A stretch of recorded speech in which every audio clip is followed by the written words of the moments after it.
नमस्कार दर्शकों, मैं हूं नाविका कुमार और आप जुड़ रहे हैं मेरे साथ सवाल पब्लिक का शो पर। विकास आचा विजय, सुशासन आचा विजय। विकास की विजय हुई, सुशासन की विजय हुई।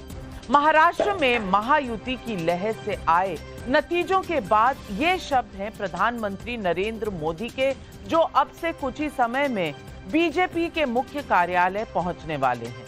उधर महायुति की इस जीत के बाद बीजेपी का हर एक नेता प्रधानमंत्री का ये नारा दोहरा रहा है, एक है तो सेफ है। सवाल पब्लिक का है कि क्या एक प्रधानमंत्री की वजह से ही पूरी बीजेपी सेफ है, पूरा एनडीए सेफ है?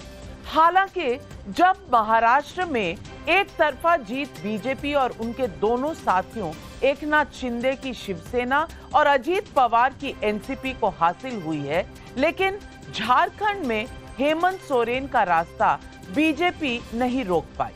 वहां इंडिया गठबंधन बड़ी आसानी से जीत चुका है। वैसे आज एक तरह से पूरे देश का चुनावी मूड सामने आया है। यूपी समेत देश में 48 विधानसभाओं के उपचुनाव में कर्नाटक, केरल, पंजाब, पश्चिम बंगाल और मेघालय छोड़कर अन्य राज्यों असम, बिहार, छत्तीसगढ़, गुजरात, राजस्थान, मध्य प्रदेश, उत्तराखंड में एनडीए को बड़ा समर्थन मिला है। उत्तर प्रदेश में तो योगी आदित्यनाथ के बटेंगे तो कटेंगे के आगे अखिलेश यादव का पीडीए का फॉर्मूला टिक नहीं पाया।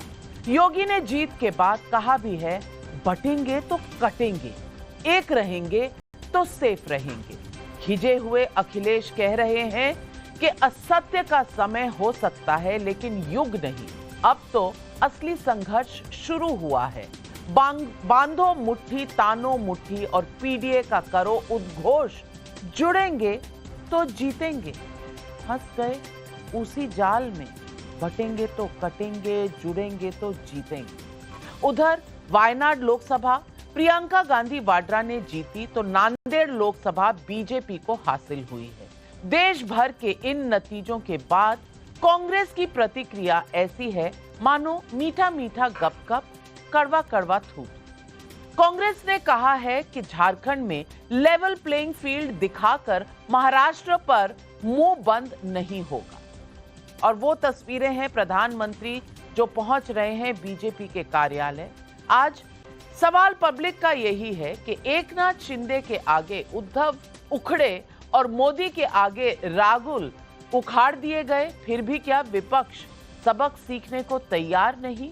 यही सवाल आज पब्लिक का है। और इससे पहले कि हम जाएं प्रधानमंत्री के पहुंचने पर और उनके स्पीच से पहले मैं बताना चाहती हूं आज की स्ट्राइक रेट क्या रही। इससे पहले कि हम प्रधानमंत्री को सुने, आज के स्ट्राइक रेट बहुत जरूरी हैं।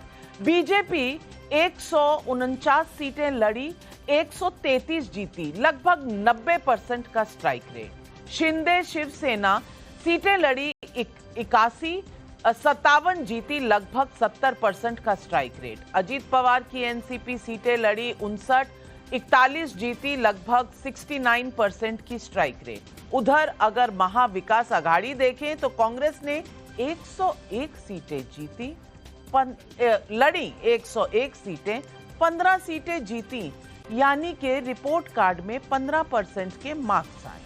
शिवसेना उद्धव ठाकरे सीटें लड़ी 95, आई जीते या आगे रहे 20 पर, 22% का स्कोर कार्ड रहा। और शरद पवार की एनसीपी जिसने सबसे हाईएस्ट स्ट्राइक रेट लोकसभा चुनाव में लिया था 80% का, इस बार 86 सीटों पर लड़ी, 10 पाई और 20% का स्ट्राइक रेट आया। इस नतीजे से एक बात पूरी तरह से साफ हो चुका है कि नरेंद्र मोदी के साथ वाली शिवसेना और अजीत पवार की एनसीपी को जनता ने असली शिवसेना माना है।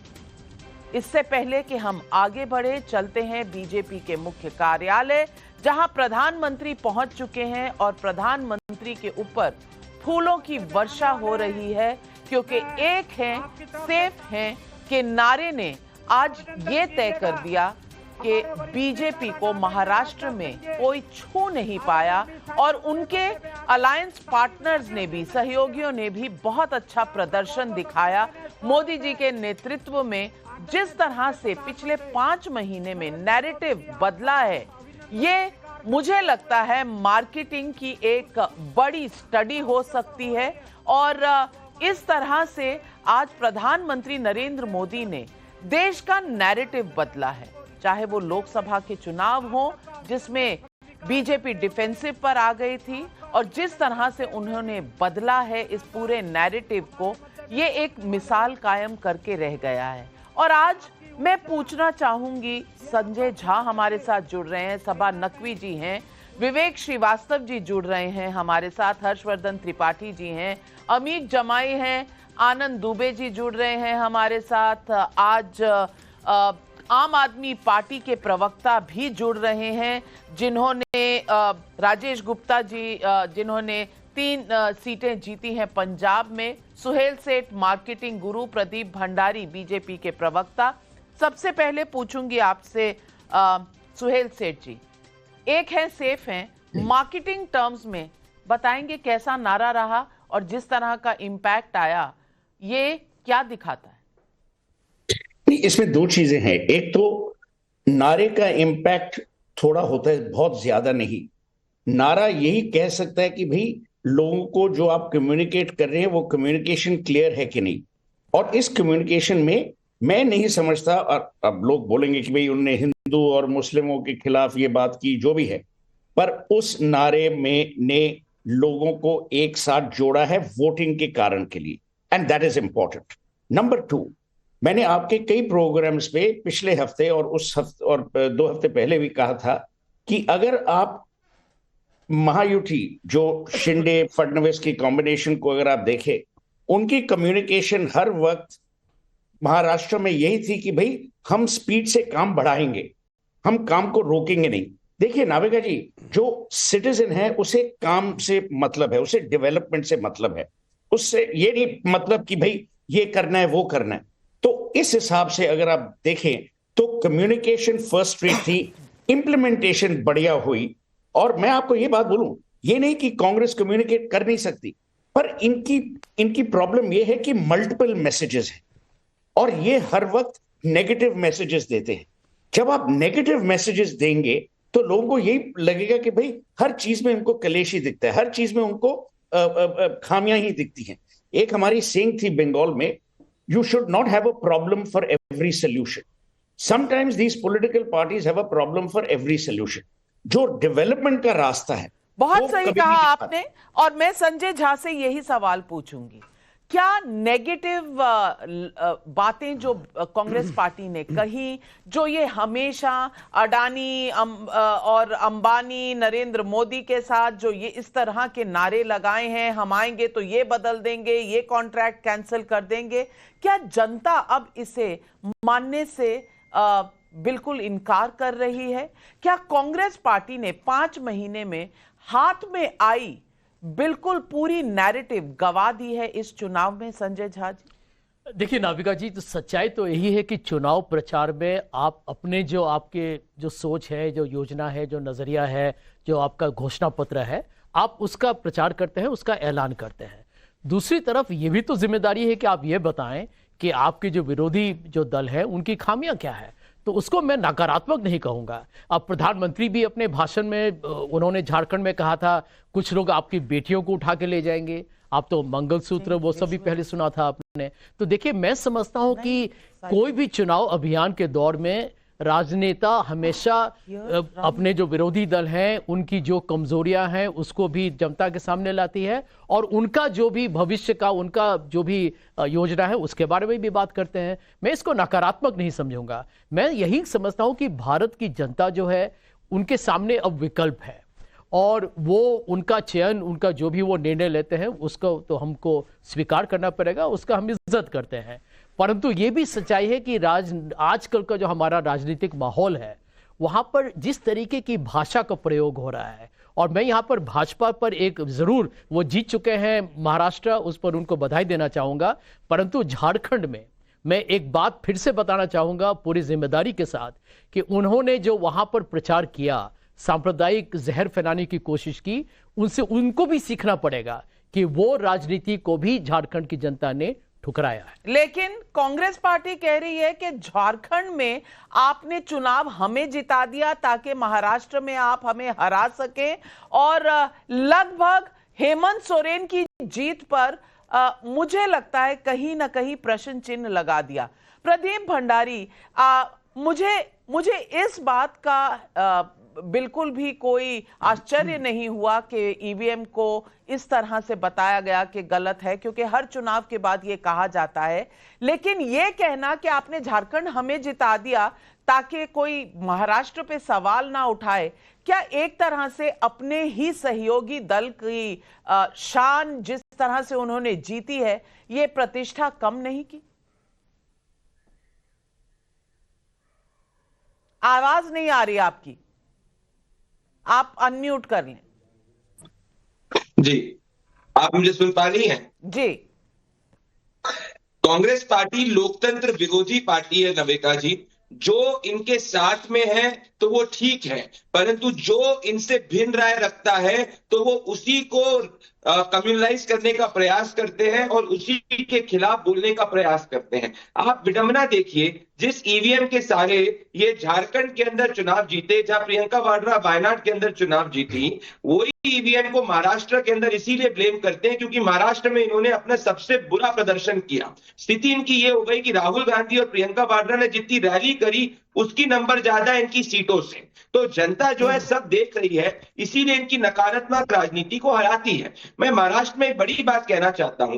महाराष्ट्र के अंदर इतिहास में पहली बार ऐसा हुआ है कि किसी पार्टी ने 3 बार कंसेक्यूटिवली 100 से ज्यादा सीट लेके आए हैं, वो हमारी पार्टी है। पहली बार कोई अलायंस 200 से ज्यादा सीट लेके आया है, और 1962 के बाद पहली बार ऐसा हुआ है महाराष्ट्र के चुनाव में। चोरी से हुआ है। चोरी से हुआ? चोरी से हुआ? कैसे चोरी से हो गया? चोरी से हुआ। झारखंड में चोरी हुई। एक मैनिपुलेटेड रिजल्ट है, और 3-4 महीने पहले हमने देखा लोकसभा में क्या रिजल्ट्स आए थे इंडिया अलायंस के और कांग्रेस पार्टी के, और 3-4 महीने के अंदर आप 234, आपकी जीत 160, 155, 165 से होती तो समझ में भी आता। ये टोटली मैनिपुलेटेड रिजल्ट है। झारखंड का झुंझुना आपने हमें पकड़ा दिया, जिससे लोग हल्ला ना मचाएं, और महाराष्ट्र जहां पैसा और रिसोर्सेस थे आपने हमें पकड़ा दिया। यानी हेमंत सोरेन जी की जीत नहीं, वहां लेवल प्लेइंग फील्ड नहीं, यहाँ मैनिपुलेशन है। जो चीज आज संजय राउत ने बोली और बाद में पवन खेड़ा जी ने और जयराम रमेश जी ने बोली, मैं वही लाइन बोल रहा हूं, this is a manipulated result. और आपने पुलिस वालों के थ्रू यूपी में वोट नहीं देने दिया। करने नहीं देंगे। विवेक श्रीवास्तव जी, जो संजय राउत ने कहा वही तो हुआ, उखाड़ दिया उन्होंने, उखाड़ दिया का रास्ता बेईमानी से उखाड़ा, आज बीजेपी ने उखाड़ दिया। बेईमानी है। एक मिनट, बहुत ही बैड फॉर्म है। अगर आपको ईवीएम पे बात करनी है तो आप पहले से ही एक आंदोलन करिए। जब जनता का जब मैंडेट आ जाता है, ये स्टूडियो में बैठ के चिल्लाना ये गलत है। हमको रिस्पेक्ट, हमको एनालाइज करना पड़ेगा। Official line of the parties. No, but can I say कौन खेड़ा है? Said it. Okay okay, it is Navika ji, जहां तक मैं समझती हूँ, महाराष्ट्र में लोगों ने, एक तो लाडली बहन हुआ है, दूसरी बात लोगों ने देखा क्या ये हरा सकते हैं दूसरी तरफ को, जिससे हमें फायदा भी मिल रहा है। क्योंकि सारा जो एमवीए का जो पूरा प्रचार, सीट शेयरिंग, उसमें इतना वक्त लग गया, इतनी अनप्रोफेशनली अगाड़ी के लोगों ने सारा काम किया। कांग्रेस की जिम्मेदारी है, उद्धव की जिम्मेदारी है, सब गलतियां हुई हैं। और दूसरी तरफ ये बिल्कुल जो पावर में थे उन्होंने ऐसे लड़ा जैसे उनको पावर कैप्चर करना है। लोकसभा चुनाव के बाद हमको ये सब देखना पड़ेगा, एनालाइज करना पड़ेगा, और बाद में कल डिटेल में सीट बाय सीट देखना है हम लोग सब, क्योंकि हम राजनीतिक बातें करते हैं। लेकिन ये मैं बिल्कुल सहमत नहीं हूं कि हम स्टूडियो में आके चिल्लाएं ईवीएम। आप पहले एक डॉक्यूमेंट, एक वाइट पेपर निकालिए, आप कोर्ट में जाइए, आप इलेक्शन कमीशन में जाइए, लेकिन आप 40 बार कोर्ट जा चुके हैं, 40 बार कई कोर्ट्स ने कहा है। लेकिन हर्षवर्धन त्रिपाठी जी, क्या सिर्फ ईवीएम को सेट कर देने से ये हो जाता है? मैं पूछना चाहती हूं, एक तरफ एक है तो सेफ है का नारा था, और दूसरी तरफ क्या नारा था? नारा था नोमानी साहब का, नारा था AIMPLB का, नारा था फतवों का। मैं पूछना चाहती हूं, क्या इसके बाद पब्लिक ने मन बनाया और ये जो बार बार सेफ खोल के मोदी करप्ट हैं, मोदी कहीं ना कहीं करप्शन में है, ये कभी भी इनका फॉर्मूला नहीं चला, ये बार बार इस्तेमाल किया है राहुल गांधी ने, क्या ये फिर से ध्वस्त हुआ? नविका जी, सबसे पहले तो ये कि अगर हम बार बार ये कहते हैं कि ईवीएम खराब है, ईवीएम खराब है, और इस तरह के नतीजे अलग अलग आते हैं, तो इसका सीधा सा मतलब हुआ कि हम जनता का अपमान कर रहे हैं और इससे बचना चाहिए। राजनीतिक दलों को भी बचना चाहिए, राजनीतिक विश्लेषकों को भी बचना चाहिए।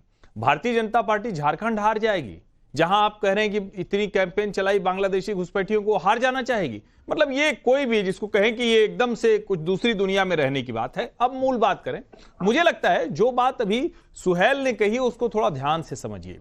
उद्धव ठाकरे की सरकार बनी तो उन्होंने पहला क्या किया था, ध्यान में है किसी के? 7 से 8 लाख करोड़ के प्रोजेक्ट को रिव्यू में डाल दिया था। उन्होंने क्या किया? आरए मेट्रो कार शेड के खिलाफ आंदोलन कर दिया। उन्होंने क्या किया? जो सो कॉल्ड एलीट एनजीओ वाले थे, जो महंगी महंगी 4 से 5 माइलेज देने वाली गाड़ियों में चलते थे, उन्होंने कहा ना ना ना मेट्रो नहीं बनेगी, इस कार शेड प्रोजेक्ट डिले कर दिया। तो लोकसभा में क्या किया देवेंद्र फडणवीस ने? लोकसभा में देवेंद्र फडणवीस लगातार मुंबई के डेवलपमेंट के लिए काम कर रहे थे, कोस्टल रोड्स को लेकर, मुंबई ट्रांस हार्बर लिंक को लेकर, टनल को लेकर, और जो सबसे बड़ी बात, धारावी जैसा जो मुंबई पर एक धब्बे जैसा है, वहां जो लोग रहते हैं उनका जीवन स्तर सोचिए, कोई भी डेवलप करता किसी और से डेवलप करा लेते, लेकिन पहला ये था कि उसको हम रद्द करेंगे, उसके खिलाफ भी मैंडेट। और मैं फिर कह रहा हूं, अडानी अंबानी को गाली देकर, वेल्थ क्रिएटर्स को गाली देकर इंडिया में इलेक्शन नहीं जीत सकते। और राहुल गांधी तो फेल्ड पॉलिटिशियन है, उनको कुछ और काम करना चाहिए। बहुत दिनों से मैं ये कह रहा हूं, लेकिन शायद उनकी पार्टी के लोगों को उनसे बेहतर विकल्प दिख नहीं रहा। अब वायनाड वाली ऑफिशियल सांसद आ गई हैं, कुछ हो सकता है मामला बदले। अनऑफिशियल ऑफिशियल मिला के कांग्रेस अब कितनी सीटों पर है लोकसभा में? 98 के 99? नहीं, अभी तो 99 हो गया। 98 पे अच्छा, नहीं, हार गए, 98 पर आ गए हैं। तो आगे बढ़ने की बजाय पीछे हो गई है Congress party. Point two note Sanjay Jha. लेकिन मैं आम आदमी पार्टी से भी पूछना चाहूंगी, इन्होंने रिश्ते में इंडिया अलायंस से दोस्ती रखी है। और राजेश गुप्ता जी, मेरा सवाल आपसे है कि पंजाब ने आपने अपनी धाक बनाए रखी है, 3 सीटें जीती हैं 4 में से, वहां पर आपके सामने सीधी टक्कर कांग्रेस पार्टी से। अब मैं पूछना चाहती हूं कि इंडी गठबंधन में कांग्रेस पार्टी का योगदान है क्या? क्योंकि महाविकास अघाड़ी ने आज देखा है कि कांग्रेस की परफॉर्मेंस है 15% स्ट्राइक रेट, और जो सबसे बड़ी पार्टी है वो 22% स्ट्राइक रेट पर है, शरद पवार जी 12% पर। कांग्रेस क्या अपने ही सहयोगियों को डुबाने का काम करती है?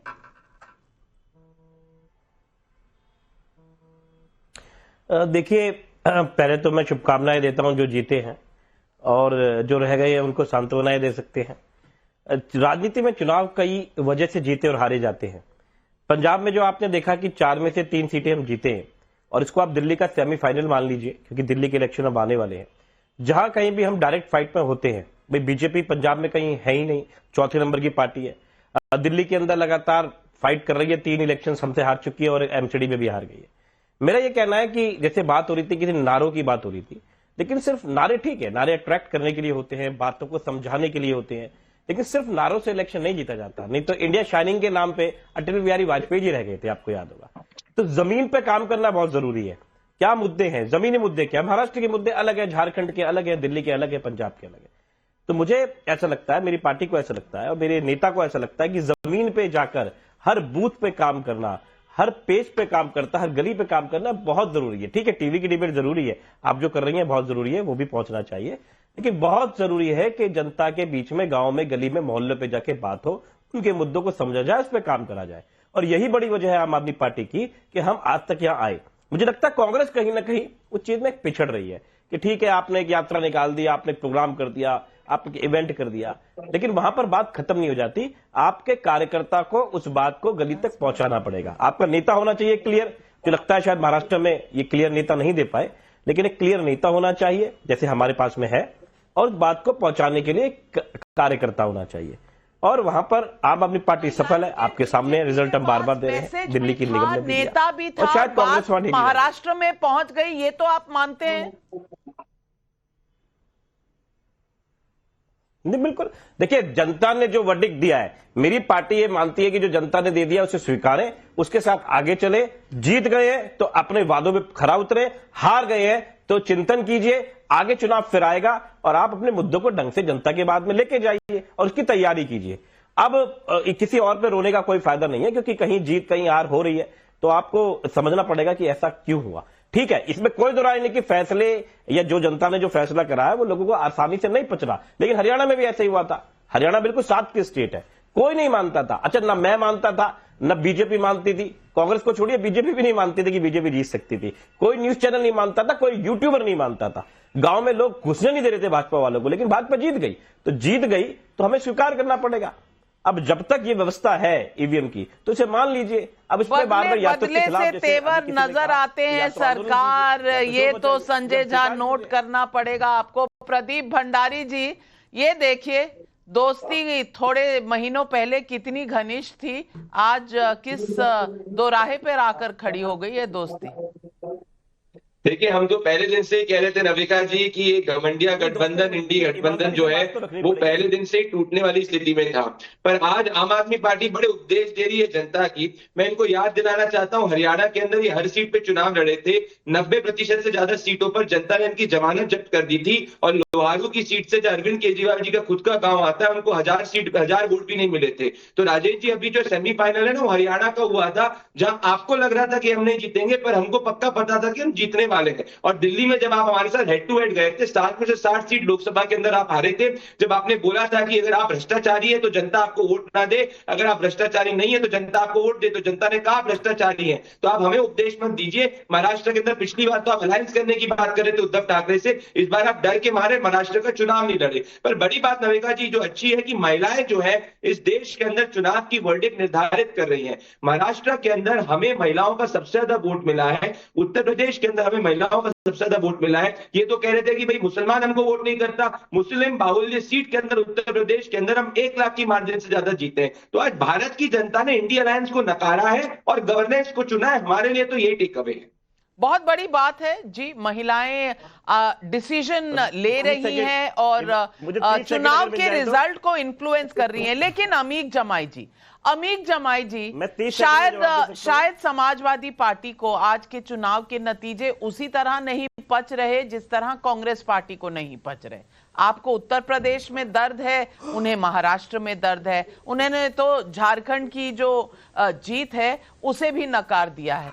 अमीक जमाई जी, आज आम आदमी पार्टी जो आपकी सहयोगी पार्टी है, उनसे ही कुछ सीख लीजिए। वो कह रहे हैं जो नतीजा आ गया उसे एक्सेप्ट करना पड़ेगा, कोई चॉइस नहीं।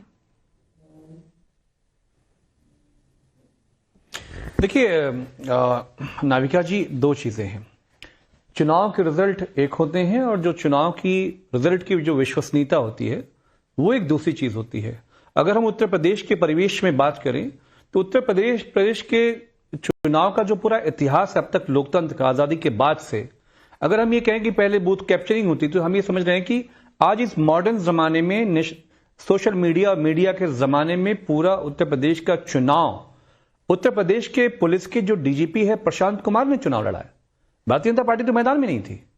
एक नसीम सोलंकी, एक बेटी, कानपुर की बेटी को जिस तरह से नंगा नाच उस पूरी कॉन्स्टिट्यूंसी में भारतीय जनता पार्टी ने, पुलिस ने किया, और वो जितना सताया गया उस बेटी को, समाजवादी पार्टी ने, माननीय अखिलेश यादव जी ने, जो पीडीए का पूरा हमारा स्लोगन था, उस महिला ने शक्ति से भारतीय जनता पार्टी को कानपुर में बताया। आपके महाना जी वहां से आते हैं, बड़े बड़े नेता वहां से आते हैं, बड़बोले लोग भी वहीं से आते हैं। नसीम सोलंकी ने हराने का काम किया।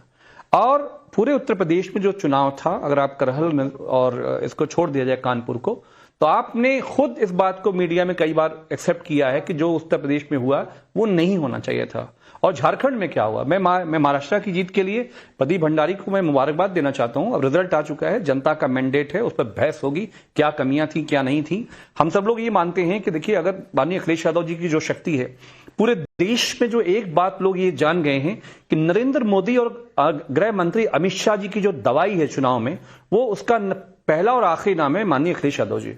अगर माननीय अखिलेश यादव जी और राहुल जी दोनों चुनाव में महाराष्ट्र में उतरते, हम ये मानते हैं कि उसकी तस्वीर कुछ और होती। और बहुत सारे कारण हैं जिस पे हम उस पर चर्चा करेंगे बाद में। एक और कंप्लेंट आ गई संजय झा जी आपके कंप्लेंट बॉक्स में। आम आदमी पार्टी ने भी आपको बता दिया और अब अखिलेश जी की पार्टी भी ये कह रही है कि तालमेल करना शायद आपके बस की बात नहीं। पर 9 सीटें लड़े थे वो। नहीं, शायद महाराष्ट्र में भी कुछ आई है नाविका। लेकिन मैं इस बात को स्वीकार करना चाहूंगा कि आम आदमी पार्टी के राजेश जी और अमित जी जो कह रहे हैं, उन्होंने एक बहुत ही रचनात्मक सुझाव दिया है। और मैं समझता हूं कि राजनीति में अपने हार से यदि आप नहीं सीखेगा तो कब सीखेगा। कांग्रेस पार्टी से गलती हुई है, उसमें कोई दो राय नहीं है। लेकिन यही तो दिक्कत है कि कांग्रेस पार्टी क्या गलती स्वीकार कर रही है? वो तो ईवीएम के ऊपर ठीकरा फोड़ रही है जैसे वो हर बार करती है। ना सिर्फ वहां जहां वो हार गए, वहां भी जहां वो जीत गए